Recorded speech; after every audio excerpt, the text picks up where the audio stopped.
Hello everyone, welcome to the online session of Azad high school. आज हम करेंगे class third की इंग्लिश ग्रामर का चैप्टर नंबर 9, जिसका नाम है the elephant and the pots. ये एक कॉम्प्रहेंशन है, यानी कि इसमें एक स्टोरी है और स्टोरी के अंत में इस स्टोरी के आधार पर कुछ प्रश्न पूछे जाएंगे। तो आइए सबसे पहले स्टोरी को पढ़ते हैं। एलिफेंट यानी कि हाथी और पॉट्स हो गए जो मटका होता है। ठीक है, आइए देखते हैं क्या है स्टोरी में। Once there lived a potter named Velen in a village called Puliur. He was making arrangement for his son's wedding. He planned to have a grand procession on the night of the wedding. He wished to take his son and the bride on an elephant's back round the village in a procession. यहाँ पे बताया है कि एक बार एक Potter क्या होता है, कुम्हार, जो मिट्टी के बर्तन वगैरह बनाता है। तो वो था जिसका नाम वेलन था और वो किस गांव में रहता था? पुलियार एक गांव का नाम है, वहाँ वो रहता था। वह अपने बेटे की शादी के लिए कुछ अरेंजमेंट्स कर रहा था। उसने प्लान किया था एक ग्रैंड प्रोसेशन। प्रोसेशन क्या होता है? जैसे गुरु पूर्व के दिन जो सिख कम्युनिटी होती है वो रोड में एक साथ लाइन बना के जो जाते हैं, तो उसी तरीके से ये भी चाहता था कि ये क्या करे, वही प्रोसेशन करे कि सब जो इसका बेटा और उसकी बहू होगा वो उसको रखेगा आगे और बाकी सारे उनके पीछे पीछे लाइन से जाएंगे। ठीक है, तो लेकिन वो चाहता था कि जो इसके बेटा और बहू हैं वो एलिफेंट के ऊपर बैठ के चलें और फिर वो पूरे विलेज में घूमें। तो वहाँ उस गांव में एक मनी लेंडर भी था। मनी लेंडर यानी कि जो कर्जे पे देता है पैसे वैसे। तो उसका नाम था मानिक चंद। उसके पास एक हाथी भी था। अब विलेन उसके पास गया और उसने क्या कहा कि सर, क्या मैं आपका हाथी ले सकता हूँ अपने बेटे की शादी के लिए, क्योंकि वो उसमें एक प्रोसेशन कर रहा है। अब मनी लेंडर जो था वो मान गया और उसने उसका अपना जो हाथी है वो उसको दे दिया। शादी के दिन जो दूल्हा दुल्हन थे वो हाथी के ऊपर बैठ के घूम रहे थे और बाकी जितने भी गेस्ट थे उनके पीछे लाइन में स्लोली आ रहे थे और एक मध्यम सा म्यूजिक भी बज रहा था। बहुत ही शानदार रहा था ये प्रोसेशन। ठीक है, और सब बहुत खुश थे। जैसे ही प्रोसेशन खत्म हुआ, वेलन अपना जो हाथी था वो मानिक चंद को वापस देने के लिए जा रहा था। अचानक से वो हाथी नीचे गिर पड़ा और मर गया। वेलन तो शॉक हो गया और बहुत दुखी भी हो गया। वो जल्द से जल्द मानिक चंद के पास गया और उसने बताया कि सर, आई एम सॉरी, आपका जो हाथी था वो अचानक से मर गया। मैं आपको उस हाथी का प्राइस दे दूंगा, या आप चाहते हो तो मैं एक दूसरा हाथी आपको लाके दे दूंगा। मैं बहुत ही ज़्यादा दुखी भी हूँ और आई एम सॉरी। अब मानिक चंद तो बहुत ही ज़्यादा दुखी हो गया। वो माना ही नहीं पैसे लेने के लिए। उसने कहा कि मुझे अपना वही हाथी चाहिए, मुझे दूसरा हाथी भी नहीं चाहिए। अब वेलन उससे भीख मांगने लगा, लेकिन मानिक चंद बहुत ही ज़्यादा ज़िद्दी था। वो कहने लगा कि मुझे मेरा एलिफेंट वापस करो, नहीं तो मैं तुम्हें कोर्ट पे ले जाऊंगा। अब मानिक चंद ने कंप्लेन कर दी जज से वेलन के बारे में कि उसने मेरा हाथी वापस नहीं किया। फिर वेलन ने जज को बताया, योर ऑनर, ये सही बात है, मैंने इनसे एक हाथी लिया था प्रोसेशन करने के लिए, लेकिन वो अचानक से मर गया। मैंने उसे नहीं मारा है और मैं शर्मिंदा भी हूँ, लेकिन मैं उसकी प्राइस देने के लिए भी तैयार हूँ। आप प्लीज़ इसे एग्री करवाइए। अब जज ने मानिक चंद से कहा कि तुम्हारा जो हाथी था वो अचानक मर गया, तुम जो ये मनी दे रहा है वो एक्सेप्ट कर लो या दूसरा हाथी ले लो। लेकिन फिर उसने कहा नहीं, वो माना ही नहीं। मानिक चंद कुछ सुनने को तैयार ही नहीं था। उसने कहा कि उसने मेरा हाथी मुझसे लिया था, अब उसे वही हाथी मुझे वापस करना होगा। फिर जज ने कहा, अच्छा ठीक है, तुम कल सुबह आना।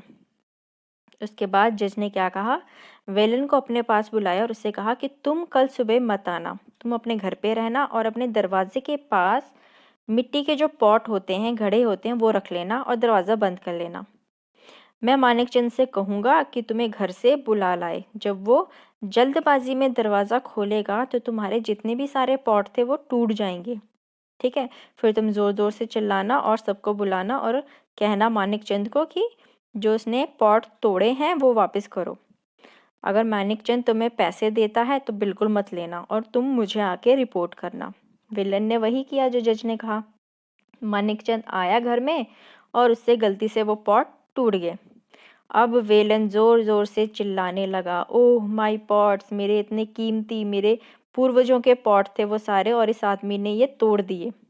मानिकचंद कहने लगा कि मैं तुम्हें पैसे दे दूंगा या नए पॉट खरीदूंगा, पर वेलन माना ही नहीं, नहीं मुझे वही पॉट चाहिए, ये मेरी फैमिली की प्रॉपर्टी थी। अब उसने कहा आओ, अब मैं तुम्हें कोर्ट में ले जाऊंगा।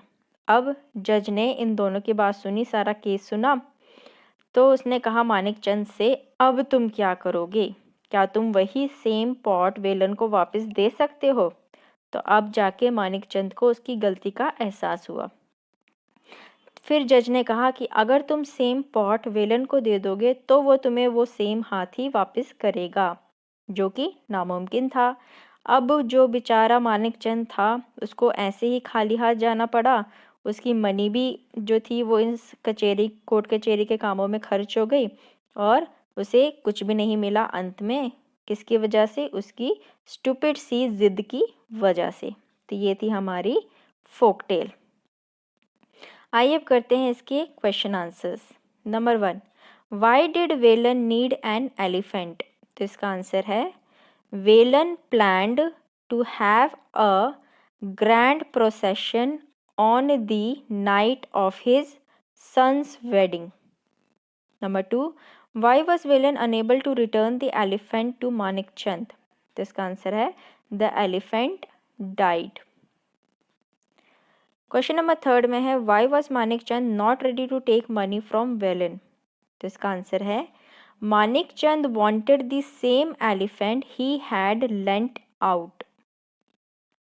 नंबर 4, वाई डिड द जज ask Velan to keep the pots near the door? तो यहाँ पे आप लिखेंगे, द जज wanted Manikchand to accidentally break the pots in order to teach him a lesson. Question number 5 में है, what do you learn from this story? तो इसमें आप लिखेंगे, we should not be stubborn. B part में है, find and write words from the passage that mean the same as. यहाँ पे कुछ आपको वर्ड दिए हुए हैं, इसका जो मतलब सेम आता है जो पैसेज में दिया हुआ है वहाँ से आपने ढूंढना और यहाँ लिखना है। जैसे फर्स्ट में लिखा है हरीड और क्विक, यानी कि जल्दी जल्दी या अचानक से, तो इसमें आएगा suddenly. Number 2, hard to convince, यानी कि किसी को बहुत ही मुश्किल होना, किसी को समझाना, तो इसका आएगा ज़िद्दी होता है, यानी कि इसका आएगा स्टबर्न। थर्ड है, one who makes clay pot, जो मिट्टी के बर्तन बनाता है उसे क्या कहते हैं? Potter. Number 4, take something to return letter, ऐसी कोई चीज़ जो आप किसी से लेते हो ताकि बाद में लौटा सको, तो उसको क्या कहते हैं? बोरो। सी पार्ट में आपको लिखा है, make a sentence each with the words you wrote, आपने जो ऊपर वर्ड लिखे हैं आपने उससे सेंटेंस बनाने हैं। तो फर्स्ट वाला हम बनाएंगे, suddenly it started raining. Number 2 में, Manik was a stubborn man. Number 3, I live near a potter's house. Number 4, you can borrow books from the library. तो ये था आपका चैप्टर। आई होप आपको अच्छे से समझ आया होगा। अगर मेरी वीडियो पसंद आए तो इसे लाइक ज़रूर करना। Thank you.